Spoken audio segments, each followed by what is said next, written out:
A dimulai. Huruf A selesai. Nah, sekarang Ibu cek dulu kehadirannya ya.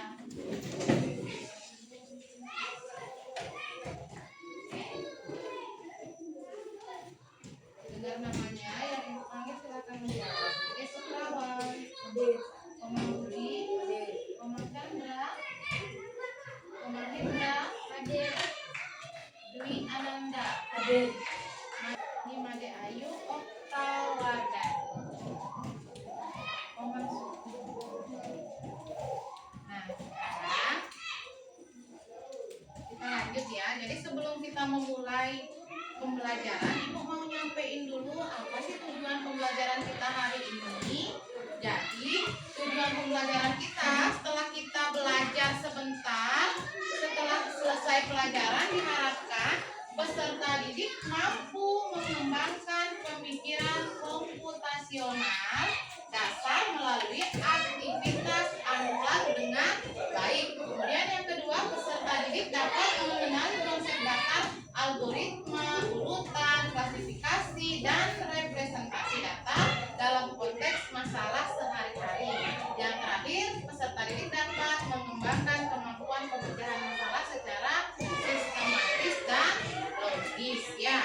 Jadi unplugged ini maksudnya anak-anak akan mampu mengembangkan pemikiran komputasional. Unplugged itu berarti dia tidak menggunakan jaringan komputer ya, masih manual. Kita masih akan bermain game secara manual. Tidak jauh ya, tidak codingnya itu kita akan memprogram sesuatu, membuat game, belum ya. Kita baru akan belajar bagaimana konsep berpikirnya dulu ya. Nah, sekarang coba kita lihat apa sih berpikir komputasional itu. Nah, ini bisa diperhatikan. Jadi berpikir komputasional itu adalah konsep bagaimana menemukan masalah yang ada di sekitar kita, kemudian dipahami, kemudian mengembangkan solusinya. Jadi solusi apa nih yang kita mau ambil? Gimana nih cara kita berpikir untuk menemukan solusi-solusi dari permasalahan yang kita temukan dalam kehidupan keseharian kita. Ya, kemudian berpikir komputasional memungkinkan kita dapat menyelesaikan masalah yang ada meskipun masalah tersebut merupakan masalah yang sangat kompleks. Kemudian berpikir komputasional itu memiliki 4 teknik kunci pendekatan. Nah, ini yang harus ditahu. Dalam berpikir komputasional, ada 4 tekniknya, ada 4 konsepnya. Yang pertama ada dekomposisi, kemudian ada pengenalan pola, abstraksi, dan algoritma. Keempat teknik bekerja bersama-sama melengkapi satu dengan yang lainnya. Sekarang kita lihat dekomposisi.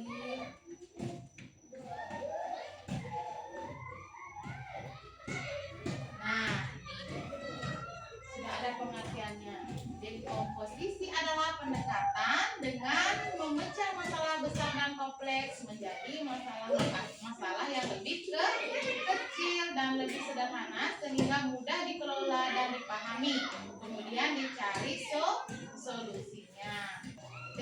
Nah, yang selanjutnya tadi ada dekomposisi, ada pengenalan pola. Teknik pengenalan pola merupakan teknik yang mencoba untuk melihat kesamaan pola-pola atau karakteristik tertentu dari suatu permasalahan yang ada.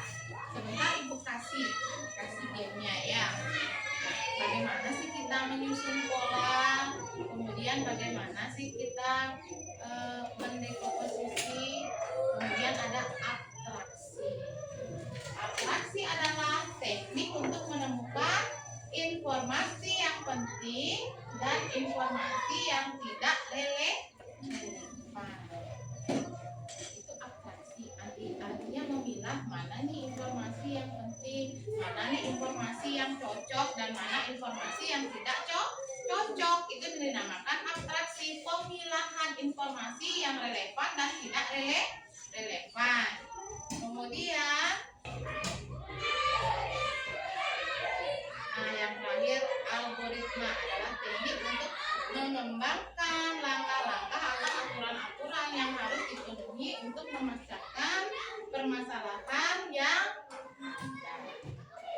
ini terakhir nih algoritmanya.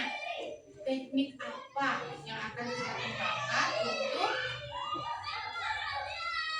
memecahkan permasalahan yang ada. Jadi itu sudah ada ya. Algoritma digunakan untuk merencanakan langkah-langkah instruksi yang ada dijalankan oleh program komputer. Ketika kita ingin komputer melakukan sesuatu, kita harus memberikan input mengenai apa yang harus dilakukan komputer tersebut secara langkah demi langkah dan bagaimana melakukannya. Jadi, mana yang lebih pintar? Kalau berdasarkan ini nih, ketika kita ingin komputer melakukan sesuatu, kita harus memberikan input mengenai apa yang harus dilakukan komputer tersebut secara langkah demi langkah dan bagaimana melakukannya. Berarti mana lebih pintar? Komputer apa kita? Komputer. Ada yang bilang komputer, ada yang bilang kita. Kita yang lebih pintar. Kenapa kita yang lebih pintar? Karena benar, kita yang menciptakan dari programnya, dari kecerdasannya, itu semua diinput oleh manusia. Barulah komputer bisa bekerja. Jadi tidak serta-merta komputer itu misalnya nih yang paling sering kamu cari nih kalau nyari tugas misalnya kan, mencari volume bangun ruang dengan panjang sekian, lebar sekian, langsung grade muncul jawabannya, ya kan? Ya tak? Seperti itu kan? Atau mungkin fungsi-fungsi organ pada tumbuhan, fungsi daun, akar, batang, grade muncul dia, ya. Dari mana munculnya jawaban-jawaban itu, nak? Yang tadi ini kan ini termasuk dalam kecerdasan artifisial atau AI, sering kita dengar ya. Tidak hanya robot aja itu AI, apapun yang kecerdasan artifisial itu sudah termasuk dalam AI, termasuk kemudahan kita untuk mencari jawaban-jawaban, memecahkan masalah dari Google. Kadang kan seperti itu, anak-anak dapat tugas nyari langsung muncul jawaban. Dari mana muncul jawabannya?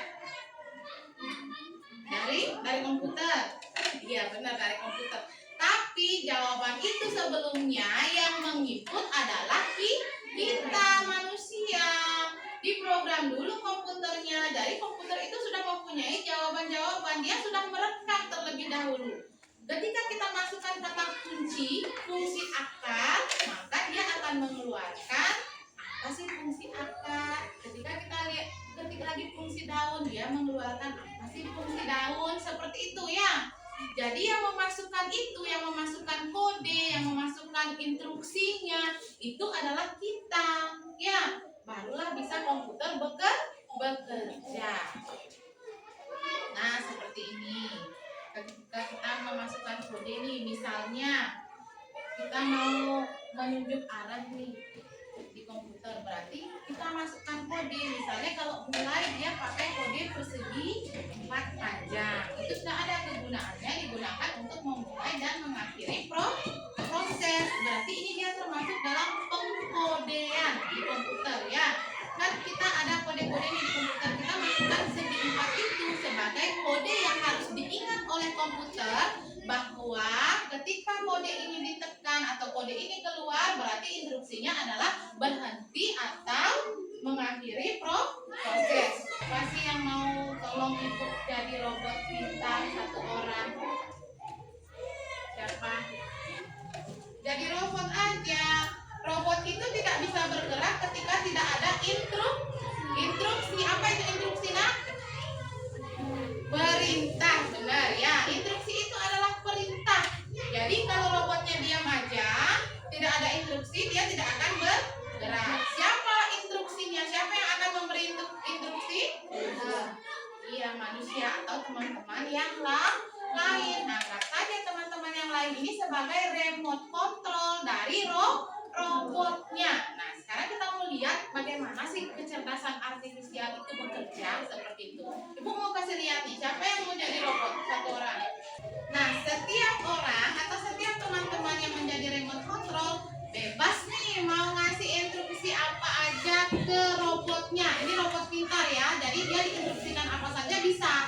Ya, kamu mau suruh bergeser ke kanan, dia bisa bergeser ke kanan, bergeser ke kiri, dia bisa bergeser ke kiri. Kamu mau suruh ambil benda, dia bisa ambil benda. kasih instruksi pertama. Ayo, siapa? Nggak apa, instruksinya bebas. Ibu dulu nih kasih contoh satu ya. Ibu nih kasih contoh si robot pintar. Ambilkan ibu gunting warna orange.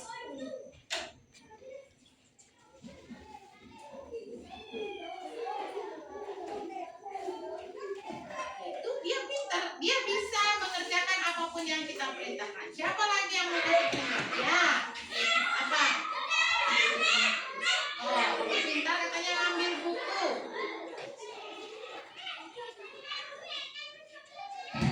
Nah, ada lagi yang mau kasih perintah?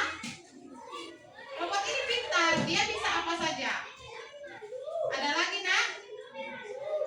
Nah, ibu mau ibu lagi nih kasih perintah. Ambil satu tas.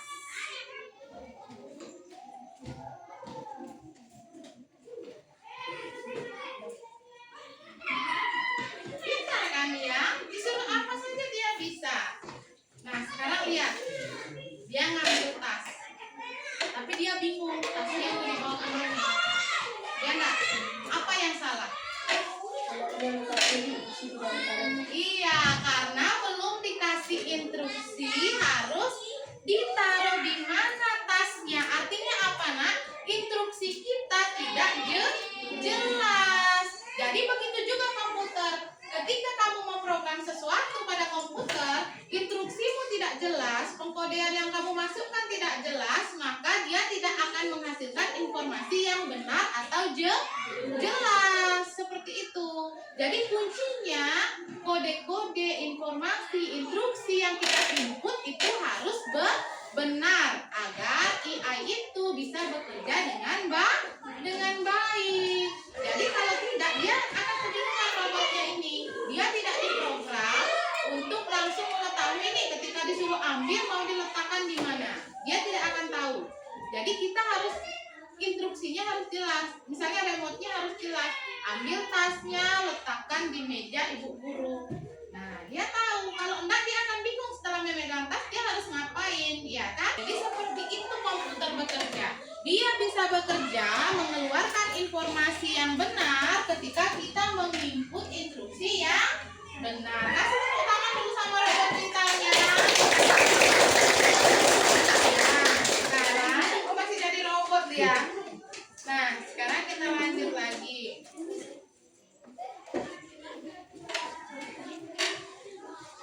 Nah, itu ada gamenya yang akan mengarahkan kita untuk berpikir secara komputasi nasional. Nah, ya bisa dilihat yang pertama itu ada permainan labirin, lihat nak. Nah, ini permainan labirin itu dia seperti ini. Sebentar ibu bagikan ya kalian yang akan kerjakan. Sekarang ibu jelaskan dulu. Nah, ini labirin. Pernah nggak lihat permainan seperti ini? Gampang ya. Ini permainan labirin. Ada anak yang mau ke sekolah, tetapi dia bingung arah ke sekolahnya kemana karena banyak jalan.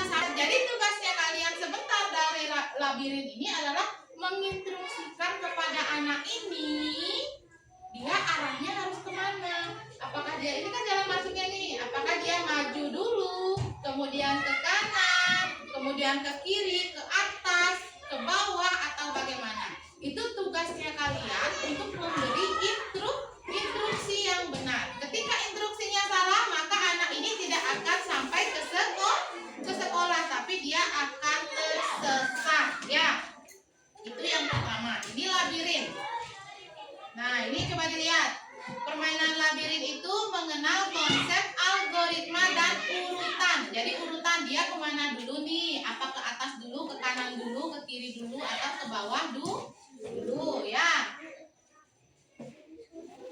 Nih, untuk mencapai tujuan harus menentukan serangkaian langkah atau instruksi yang jelas ya. Jadi untuk labirin ini tadi itu ini merupakan konsep berpikir komputasional yang pertama, yaitu algoritma ya, atau mengurutkan. mengurutkan, diperhatikan dulu. Nah, ya, kemudian yang kedua ada bangun jalan menuju sekolah. Nah, yang mana sih bangun jalan menuju sekolah? Ibu tunjukkan lagi. Ini dia. Nah, kita akan membuat di bawah ini sudah ada potongan-potongan jalannya. Di sini ada bus sekolah mau ke sekolah. Bagaimana nih cara berpikirnya kalian? Yang mana nih lebih dulu jalan yang harus diurutkan pada kotak-kotak yang sudah ada? Ya, bagaimana cara kalian memecahkan masalah? Itu adalah berpikir komputasi stasional. Bagaimana nih nanti setelah dia jalan lurus ke depan, apa dia harus belok, apa dia naik ke atas? Ini sudah ada instruksinya di bawah. Jadi jalannya yang di bawah ya. Nanti yang ini dimasukkan ke sini ke dalam kotak supaya dia bisa sampai ke sekolah. Nah, ini udah ada penjelasannya. Jalan menuju sekolah mirip dengan labirin, mengharuskan anak-anak semua untuk menyusun bagian-bagian jalan. Nah, ini menekankan pentingnya setiap instruksi dalam penyusunan sebuah program. Jadi program itu akan mencapai tujuan yang tepat ketika instruksinya juga tepat ya. Kemudian setelah menyusun jalan ada lagi nih. Nah, ini ada tempat sampah daur ulang. Tempat sampah daur ulang. Ini di sini kalian itu akan mengklasifikasi atau membedakan objek berdasarkan ciri-ciri tertentu. Ini sama dengan apa yang tadi Ibu jelaskan, nah? Sama dengan game susun warna. Dia mengklasifikasikan, dia mengelompokkan yang mana nih bagiannya. Kalau pada game warna tadi kan yang mana nih termasuk warna kuning, bentuknya sama, tersusun 3, dia akan game. Seperti itu dia berpikir untuk mengelompokkan bagian-bagian sampah, mengklasifikasi atau mengelompokkan. Mana termasuk sampah kertas, mana termasuk sampah kaca, plastik, dan organik ya.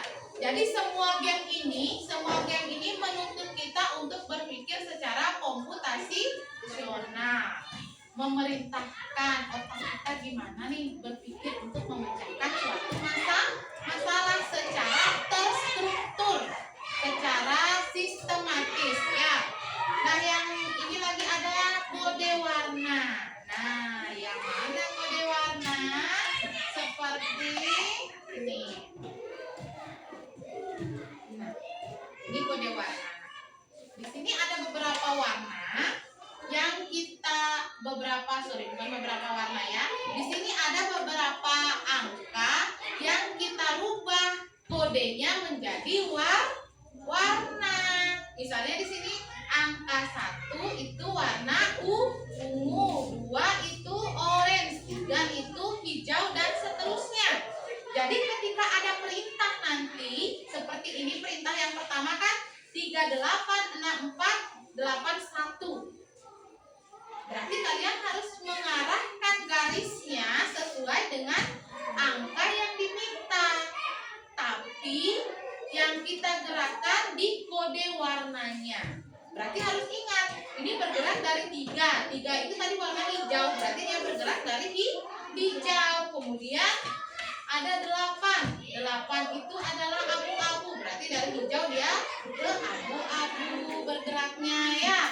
Jadi dia diinstruksikan, ini instruksinya sudah ada, tinggal bagaimana kalian menjalankan kode-kodenya, berubah angka ke dalam kode warna. Kemudian ya, jadi seperti itu komputer bekerja. Nah, kita sudah susun nih kode-kodenya. Terus ketika kita coba, benar tak dia akan komputernya mengeluarkan hasil berdasarkan kode-kode yang kita sudah inputkan. Seperti itu. Ya, jadi dia tidak sendirinya langsung tahu, tidak. Nah, kita yang kasih tahu apa yang harus dilakukan komputer. Kita yang kasih kode dulu, baru dia bisa bekerja. Ya, seperti itu. Jadi di sini ada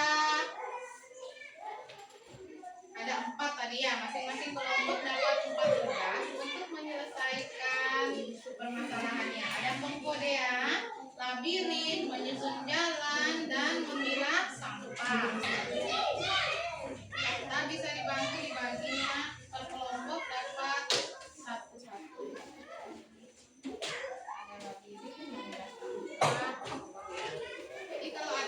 tidak sama nggak apa, ini semua dapat, ini satu kelompok kamu tinggal di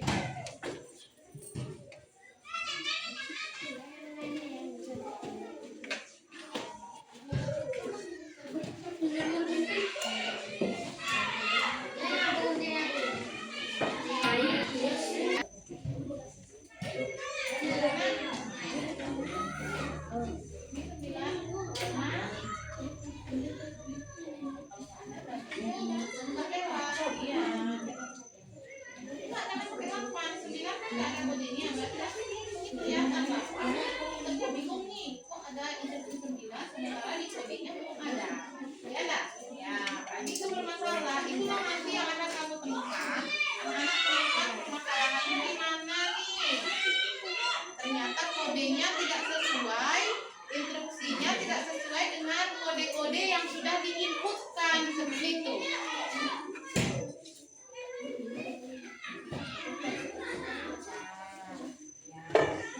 Udah sampai?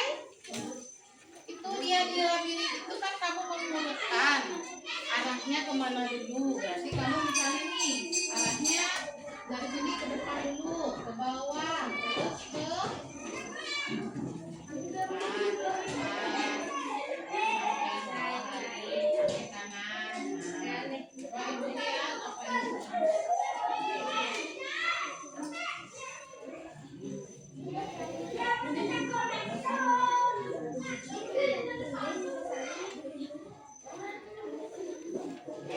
coba dituliskan instruksinya.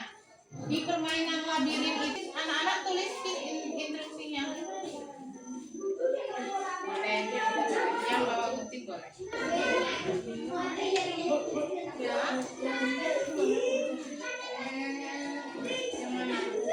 Oh, ini menyusun kembali kode-kodenya ke sebelah. Bisa nggak? Ini kan sedang nyebut nih kode. Bisa nggak komputernya ini baca kembali sesuai kode yang telah diinputkan?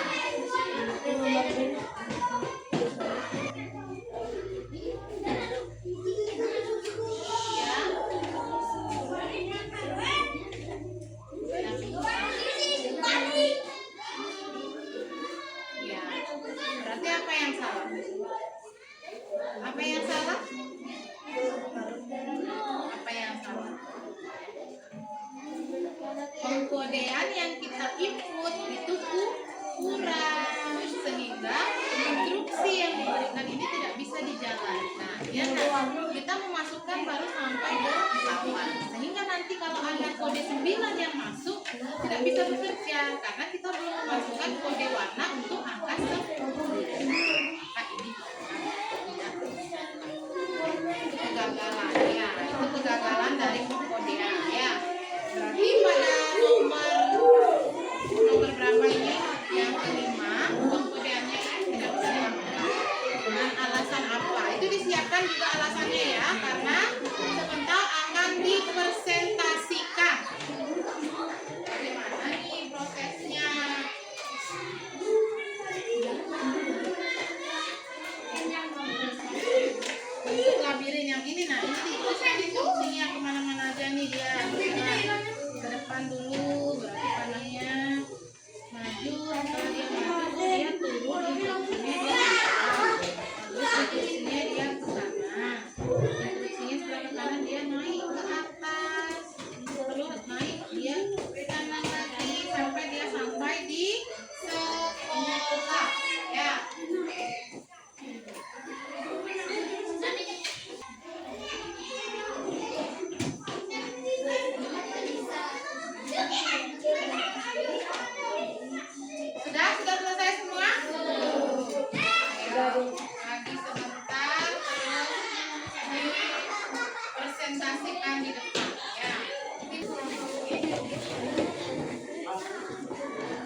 Kelompok 2 menemukan bahwa ada kode warna yang salah atau tidak termuat sehingga instruksi tidak bisa diselesaikan ya, atau perintahnya tidak bisa diselesaikan.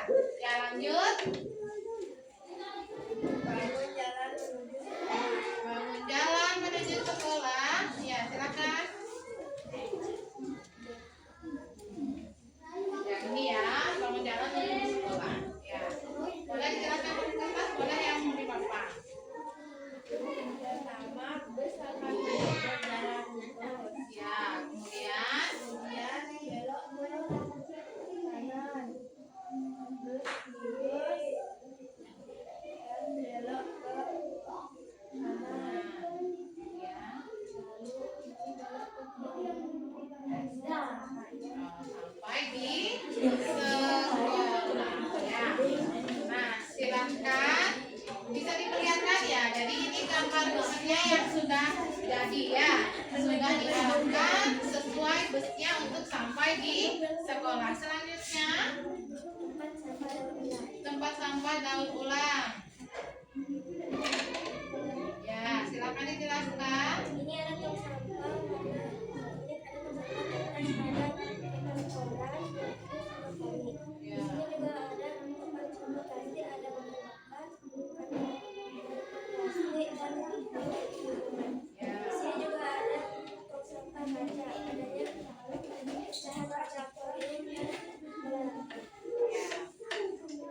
Ya, jadi temannya ini dia menggunting ya, langsung memasukkan ke dalam tong sampahnya. Oke, silahkan Kinara. Sekian presentasi dari kelompok kami. Mohon maaf jika ada salah kata. Saya mengucapkan para mesanti ngawe. Santi. Ya.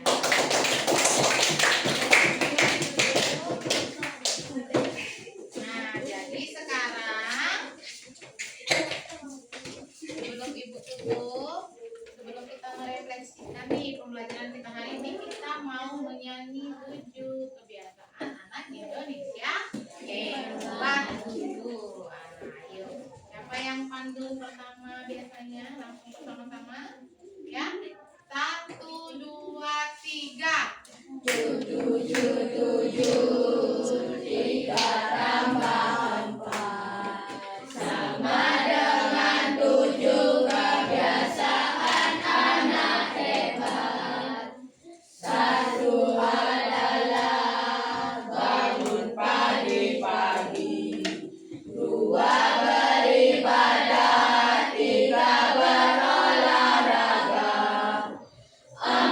Makan yang sehat dan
yang angkat jempol kiri, kalian bingungnya di bagian mana nih?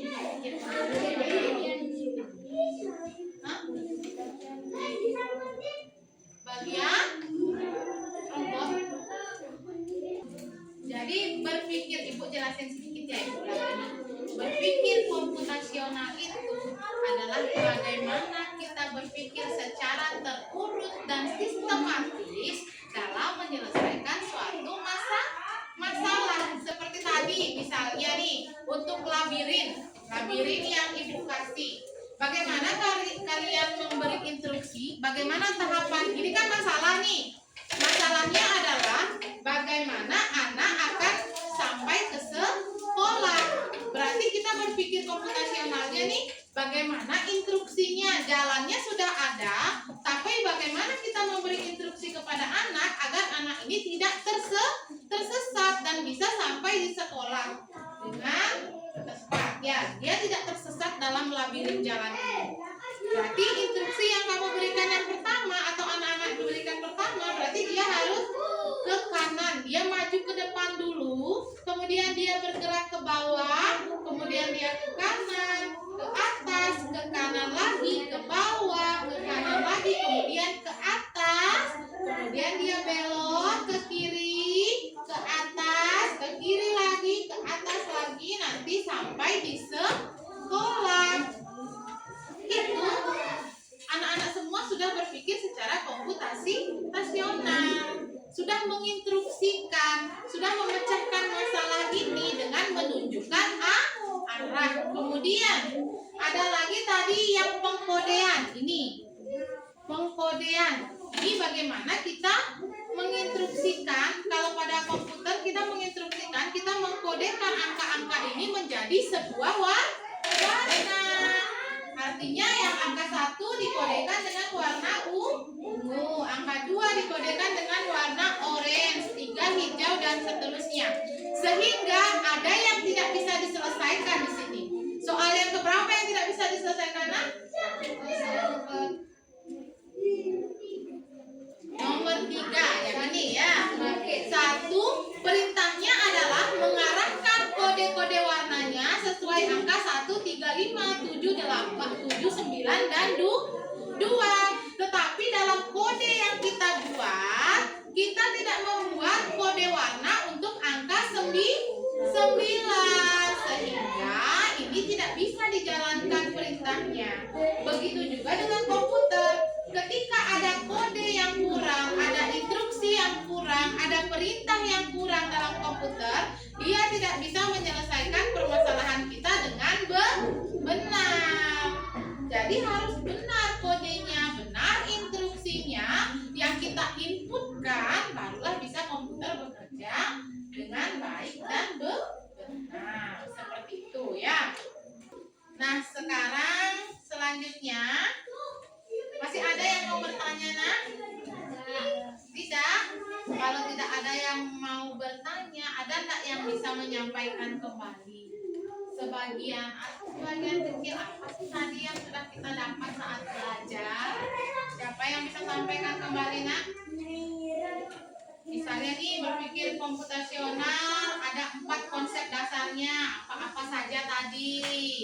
Kemudian dalam berpikir komputasional yang harus kita terapkan itu dalam memecahkan masalah apa? Instruksinya harus tepat, kodenya harus tepat. Ayo satu orang, nak. Ya, Okta silakan. Yang pertama ada rekomposisi, yang kedua pengenalan pola, 3 abstraksi, dan 4 algoritma. Nah, ya. Jadi tadi temannya menyampaikan dalam berpikir komputasional ada 4 hal utama yang harus kita tahu, yaitu yang pertama tadi dekomposisi, kemudian pengenalan pola, kemudian abstraksi, dan yang terakhir adalah algoritma. Itu diingat ya, dalam berpikir komputasional 4 hal utama ini yang harus kita tahu. Jadi 4 hal ini saling berkaitan. Jangan lupa ini saling berkaitan dalam pemrograman ya. Jadi berpikir komputasional adalah kita berpikir bagaimana untuk memecahkan masalah secara sistematis atau secara berurutan dengan benar dan terarah. Nah, ya. Jadi seperti itu. Sampai di sini ada yang mau bertanya, nah? Tidak. Cukup? Cukup. Kalau gitu kita tutup dengan